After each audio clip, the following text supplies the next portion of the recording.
हमारे भोजपुरी इंडस्ट्री के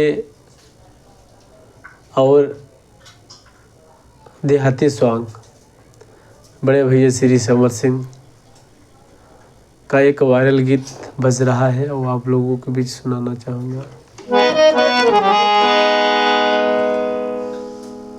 हरे हाल का कहीं पियावा के बिन चलवे इंजन दाबता, हरे हाल का कहीं पियावा के बिन चलवे इंजन दाबता।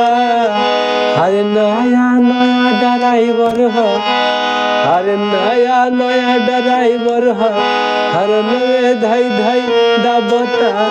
नया नया ड्राइवर है, हर नवे धई धई दाबता। हरे हाल का कहीं पियावा के बिन चलवे इंजन चापता, हरे हाल का कहीं पियावा के बिन चलवे इंजन दाबता। हरे नया नया ड्राइवर है, ओहो नया नया ड्राइवर है, हर नवे धई धई दाबता। नया नया ड्राइवर है, हर नवे धई धई दाबता।